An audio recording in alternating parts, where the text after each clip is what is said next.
હર હર મહાદેવ। તો મિત્રો અહીંયા મારા ભરતભાઈ અને ભાભી બંને બહુ સારી રીતે મહેનત કરે છે અને ખૂબ સારું રિઝલ્ટ છે મિત્રો। બાજરી પણ ધોવો ખૂબ સારી પાકમાં છે મિત્રો। જોરદાર આ બાજરી પકવી છે ભરતભાઈ અને ભાભીએ બંને।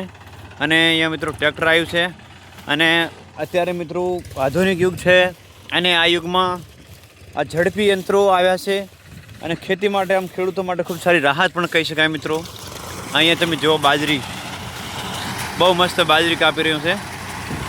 આમ તો મિત્રો 4 થી 5 દિવસ વાઢવામાં થઈ જાય એના બદલે સીધું 1 કલાકની અંદર 4-5 દિવસનું કામ આ ટ્રેક્ટર દ્વારા કરવામાં આવે છે। બહુ જોરદાર મિત્રો સારું રિઝલ્ટ છે। બહુ સારી રીતે બાજરી પણ કાપે છે અને ખૂબ આનંદ થાય છે મિત્રો આવું યંત્ર જોઈ।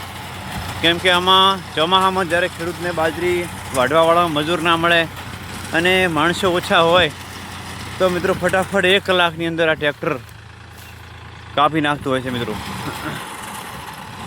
બહુ જોરદાર યંત્ર છે મિત્રો।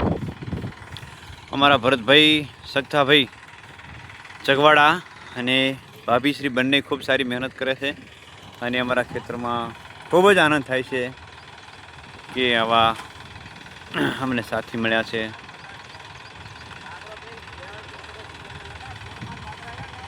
તો મિત્રો આ મારું ફાર્મ હાઉસ છે અને જોરદાર એવું પરમાત્માની કૃપાથી બધું જ સારું છે। સારી એવી બાજરીનો પાક છે મિત્રો।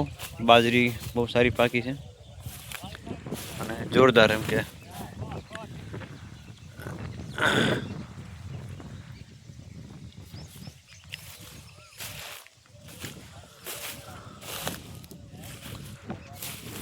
તો મિત્રો પરમાત્માની કૃપાથી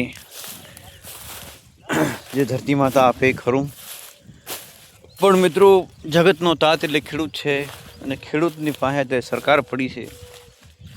દરેકમાં મોંઘવારી છે મિત્રો। ટ્રેક્ટરમાં, ડીઝલમાં, પેટ્રોલમાં, જે ખેતીની દવાઓ છે, બિયારણ છે, બધા મોંઘા। ખેડૂતનું જીવન ખૂબ જ સંઘર્ષભર્યું જીવન છે મિત્રો। જય મા બનાસ, હર હર મહાદેવ।